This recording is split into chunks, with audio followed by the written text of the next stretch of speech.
बिस्मिल्लाहिर्रहमानिर्रहीम। शुरू अल्लाह के नाम से जो बड़ा मेहरबान निहायत रहम वाला है। नबी करीम सल्लल्लाहु अलैहि वसल्लम के दुनिया से पर्दा फरमाने के बाद हजरत बिलाल शाम चले गए और वही बस गए। एक अरसे के बाद ख्वाब में नबी करीम सल्लल्लाहु अलैहि वसल्लम की जियारत हुई। आप सल्लल्लाहु अलैहि वसल्लम ने फरमाया, बिलाल हमसे मिलना क्यों छोड़ दिया? आँख खुलते ही हजरत बिलाल मदीना के लिए रवाना हो गए। कई दिनों की मसाफत के बाद हजरत बिलाल मदीना मनोवरा पहुँचे। मस्जिद नबवी में हाजिरी दी और रोजा रसूल पर पहुँचे। वही बेहोश होकर गिर पड़े। होश में आए तो अहले मदीना ने कहा, एक बार वही अजान सुना दे सरकार के ज़माने वाली। हजरत बिलाल ने माजरत की कि अब मुझसे बर्दाश्त नहीं होगा। लोगों ने हसनैन करीम से कहलवाया। अब इनकार करना नामुमकिन था। हजरत बिलाल ने अजान शुरू की तो अहले मदीना रो पड़े, दिल काबू में ना रहे। प्यारे आका सल्लल्लाहु अलैहि वसल्लम का जमाना ताजा हो गया। औरतें बच्चे सब निकाल आए। गम से निढाल बेकरार हिचकियां बंध गई जब हजरत बिलाल ने कहा, अशहदु अन्ना मुहम्मदर रसूलुल्लाह। लोग चीखें मार कर रोने लगे। हजरत बिलाल की नजर मिंबर रसूल पर पड़ी। मिंबर खाली था, सरकार नहीं थे। खाली मिंबर देखकर हजरत बिलाल गिरकर बेहोश हो गए। अजान मुकम्मल ना कर सके। होश में आए तो उठे और रोते हुए शाम की तरफ रवाना हो गए। ऐलान नबुवत के चंद रोज के बाद नबी करीम सल्लल्लाहु अलैहि वसल्लम एक रात मक्के की एक गली से गुजर रहे थे कि उन्हें एक घर में से किसी के रोने की आवाज आई। आवाज में इतना दर्द था कि आप सल्लल्लाहु अलैहि वसल्लम बेअख्तियार घर में दाखिल हो गए। देखा कि एक नौजवान जो के हबसी मालूम होता है चक्की पीस रहा है और जारो कतार रो रहा है। आप सल्लल्लाहु अलैहि वसल्लम ने उससे रोने की वजह पूछी तो उसने बताया कि मैं एक गुलाम हूँ, सारा दिन अपने मालिक की बकरियाँ चराता हूँ। शाम को जब थक कर आता हूँ तो मेरा मालिक मुझे गंदुम गेहूँ की एक बोरी पीसने के लिए दे देता है, जिसको पीसने में सारी रात लग जाती है। मैं अपने किस्मत पे रो रहा हूँ कि मेरी भी क्या किस्मत है। मैं भी तो एक इंसान हूँ, मेरा भी जिस्म आराम मांगता है, मुझे भी नींद सताती है, लेकिन मेरे मालिक को मुझ पर जरा भी तरस नहीं आता। क्या मेरे मुक़द्दर में सारी उम्र इस तरह रो रो कर जिंदगी गुजारना लिखा है? नबी करीम सल्लल्लाहु अलैहि वसल्लम ने फरमाया कि मैं तुम्हारी मालिक से कहकर तुम्हारी मशक्कत तो कम नहीं करवा सकता, क्योंकि वो मेरी बात नहीं मानेगा। हाँ, मैं तुम्हारी थोड़ी मदद कर सकता हूँ कि तुम सो जाओ और मैं तुम्हारी जगह चक्की पीसता हूँ। वो गुलाम हुआ और शुक्रिया अदा करके सो गया। आप सल्लल्लाहु अलैहि वसल्लम उसकी जगह चक्की पीसते रहे। जब गंदुम गेहूँ खत्म हो गई तो आप सल्लल्लाहु अलैहि वसल्लम उसे जगाए बगैर वापस तशरीफ ले आए। दूसरे दिन आप सल्लल्लाहु अलैहि वसल्लम वहाँ तशरीफ ले गए और उस गुलाम को सुलाकर उसकी जगह चक्की पीसते रहे। तीसरे दिन भी यही माजरा हुआ। आप उस गुलाम की जगह सारी रात चक्की पीसते और सुबह खामोशी से अपने घर में तशरीफ ले आते। चौथी रात जब आप वहां गए तो उस गुलाम ने कहा, ऐ अल्लाह के बंदे, आप कौन हैं और मेरा इतना ख्याल क्यों कर रहे हैं? हम गुलामों से ना तो किसी को कोई डर होता है और ना ही कोई फायदा, तो फिर आप ये सब कुछ किस लिए कर रहे हैं? आप सल्लल्लाहु अलैहि वसल्लम ने फरमाया, मैं ये सब कुछ इंसानी हमदर्दी के तहत कर रहा हूँ, इसके अलावा मुझे तुमसे कोई गरज नहीं। उस गुलाम ने कहा कि आप कौन हैं? नबी करीम सल्लल्लाहु अलैहि वसल्लम ने फरमाया, क्या तुम्हें मालूम है कि मक्का में एक शख्स ने नबुवत का दावा किया है? उस गुलाम ने कहा, हाँ, मैंने सुना है कि एक शख्स जिसका नाम मोहम्मद है और अपने आप को अल्लाह का नबी कहता है। आप सल्लल्लाहु अलैहि वसल्लम ने फरमाया कि मैं वही मोहम्मद हूँ। ये सुनकर उस गुलाम ने कहा कि अगर आप वो नबी है तो मुझे अपना कलमा पढ़ाइए, क्योंकि इतना सफिक और मेहरबान कोई नबी ही हो सकता है जो गुलामों का भी इस कदर ख्याल रखें। आप सल्लल्लाहु अलैहि वसल्लम ने उन्हें कलमा पढ़ाकर मुसलमान कर दिया। फिर दुनिया ने देखा कि उस गुलाम ने कितनी तकलीफ और मशक्कतें बर्दाश्त की, लेकिन दामने मुस्तफा ना छोड़ा। उन्हें जान देना तो गवारा था, लेकिन इतने शफीक और मेहरबान नबी का साथ छोड़न गवारा नहीं था। आज दुनिया उन्हें बिलाल हबसी रजी अल्लाह अन्हु के नाम से जानती है। नबी करीम सल्लल्लाहु अलैहि वसल्लम की हमदर्दी और मोहब्बत ने उन्हें आपका बिलाल गुलाम बनाकर रहती दुनिया तक मिसाल बना दिया। हुजूर सल्लल्लाहु अलैहि वसल्लम के विशाल के बाद सैयदना बिलाल गलियों में ये कहते फिरते कि लोगों, तुमने कहीं रसूल सल्लल्लाहु अलैहि वसल्लम को देखा है तो मुझे दिखा दो। फिर कहने लगे कि अब मदीने में मेरा रहना दुश्वार है, और शाम के शहर हलब चले गए। जब हजरत बिलाल रजी अल्लाहु अन्हु मदीना मनव्वरा से शाम चले गए तो एक रात ख्वाब में उन्हें नबी करीम सल्लल्लाहु अलैहि वसल्लम की जियारत नसीब हुई। तो आप सल्लल्लाहु अलैहि वसल्लम फरमा रहे थे, ए बिलाल, क्या तूने हमें से मिलना छोड़ दिया? क्या हमारी मुलाकात का वक्त नहीं आया? ख्वाब से बेदार होते ही उठनी पर सवार होकर या रसूलल्लाह कहते हुए मदीना मुनव्वरा की तरफ रवाना हो गए। जब मदीना मुनव्वरा में दाखिल हुए तो सबसे पहले मस्जिद ए नबवी पहुंचकर हजरत बिलाल के निगाहों ने आलम ए वारफकी में आप सल्लल्लाहु अलैहि वसल्लम को ढूंढना शुरू कर दिया। कभी मस्जिद में तलाश करते और कभी हुजरों में। जब कहीं ना पाया तो आपकी ब्रे अनवर पर सर रखकर रोना शुरू कर दिया और अर्ज किया, या रसूल अल्लाह, आपने फरमाया था कि आकर मिल जाओ। गुलाम ए हलफ से बहरे मुलाकात हाजिर हुआ हूँ, ये कहा और बेहोश होकर मजारे पुर अनवार के पास गिर पड़े। काफी देर के बाद होश आया, इतने में सारे मदीने में ये खबर फैल गई, हजरत बिलाल रजी अल्लाहु अन्हु आ गए हैं। मदीने तैयबा के बूढ़े जवान मर्द, औरतें और बच्चे इकट्ठे होकर अर्ज करने लगे कि बिलाल, एक दफा वो अजान सुना दो जो रसूल सल्लल्लाहु अलैहि वसल्लम के जमाने में सुनाते थे। आप रजी अल्लाहु ताला अन्हु ने फरमाया, जब मैं अजान पढ़ता हूँ तो अशहदु अन्ना मुहम्मदर रसूलुल्लाह कहते वक्त आप सल्लल्लाहु अलैहि वसल्लम की जियारत से मुशर्रफ होता और आप सल्लल्लाहु अलैहि वसल्लम की दीदार से अपनी आँखों को ठंडक पहुँचाता। अब ये अल्फाज अदा करते हुए किसे देखूंगा? बाज़ सहाबा कराम ने मशविरा दिया कि हसनैन करीमैन से सिफारिश करवाई जाए। जब वो हजरत बिलाल को अज़न के लिए कहेंगे तो वो इनकार नहीं कर सकेंगे। चुनाचे इमाम हुसैन रजी अल्लाहु अन्हु ने हजरत बिलाल का हाथ पकड़कर फरमाया, बिलाल, हम आज आपसे वो ही अजान सुनना चाहते हैं जो आप हमारे नाना जान अल्लाह के रसूल सल्लल्लाहु अलैहि वसल्लम को इस मस्जिद में सुनाते थे। अब हजरत बिलाल रजी अल्लाहु ताला अन्हु को इनकार का याराना था, लिहाजा उसी मकान पर खड़े होकर अजान दें जहां नबी करीम सल्लल्लाहु अलैहि वसल्लम की जाहिर हयात में दिया करते थे। बात की कैफियत का हाल तो कुतबे सिर में यूं बयान हुआ है। जब आप रजी अल्लाहु अन्हु ने बा आवाज़े बुलंद अल्लाहु अकबर कहा तो मदीना मनोवरा गूंज उठा। आप जैसे जैसे आगे बढ़ते गए जज्बात में इजाफा होता गया। जब अशहदु अल्ला इलाहा इल्लल्लाह के कलिमात अदा किए गुज में मस्जिद इजाफा हो गया। जब अशहदु अन्ना मुहम्मदर रसूलुल्लाह नबी करीम सल्लल्लाहु अलैहि वसल्लम सैयदना हजरत बिलाल हबसी कायनात की वो पहली अजीमो मुकद्दस हस्ती हैं जिनको दुनिया के पहले मुअज्जिन होने का आला शर्फ हासिल हुआ। अल्लाह के रसूल ने खुद इरशाद फरमाया कि बिलाल किस कदर अच्छा आदमी है, वो तमाम मुअज्जिनों का सरदार है। आपके वालिद रबाह और वालिदा हम्मामा अरब की एक कबीले के गुलाम थे। ये सरजमीने अरब का वो तारीख दौर था जब इंसान की अखलाकी बस्तियों की गहराइयों में गिरा हुआ था और उस पर गुमराही मुसलत थी। और उस दौरे जहालत में सबसे मजलूम तबका गुलामों का था, जिसे बुनियादी इंसानी हुकूक तो मिलना बहुत दूर की बात, सुकून से अपनी जिंदगी गुजारने का भी हक नहीं था। सैयदना हजरत बिलाल उमैया बिन खल्फ के गुलाम थे।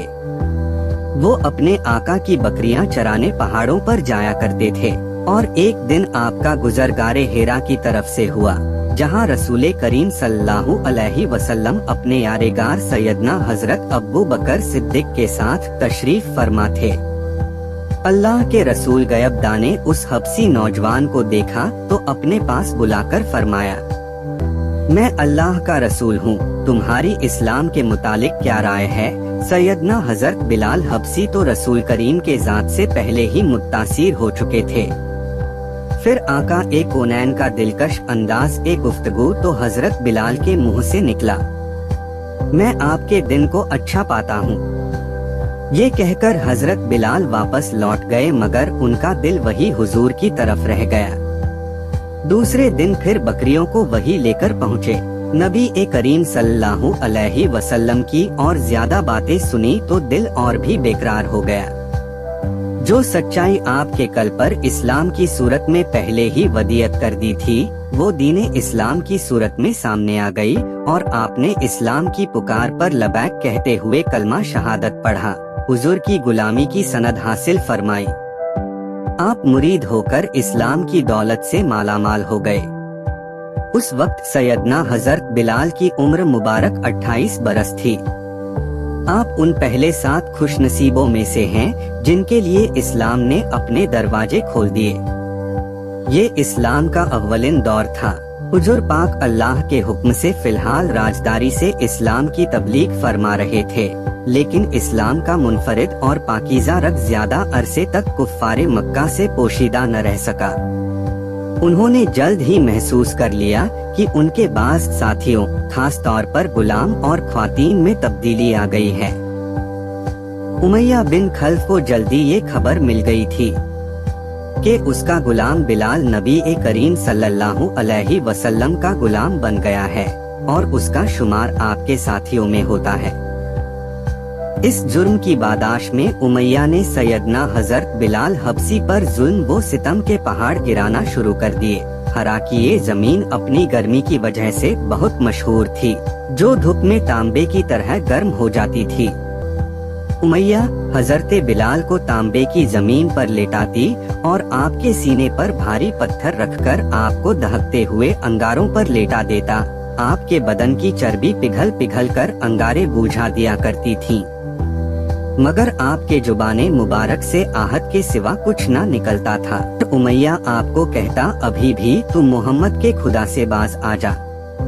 लेकिन इस्लाम और सरकार की मोहब्बत उनके सीने से दुनिया की कोई भी सख्त से सख्त सजा खत्म नहीं कर सकती थी। आपके सीने में इश्क़-ए रसूल की हकीकी समा रोशन थी। आप आशिक ए हबीब ए खुदा थे। दुनिया की उन मारों से कहा दयार को छोड़ते हजरत उमर बिन आज फरमाते हैं कि मैंने हजरत बिलाल को इस हालत में देखा कि उमैया ने उनको ऐसी तपती हुई जमीन पर लेटा रखा था जिस पर अगर गोश्त भी रख दिया जाता तो वो भी जल जाता। लेकिन इस हालत में भी हजरत बिलाल अल्लाह के सिवा किसी भी दूसरे माबूद का इनकार करते रहे। उमैया ने तैश में आकर उनके गले में रस्सी डाल दी और उन्हें मक्के के शरीर लड़कों के हवाले कर दिया।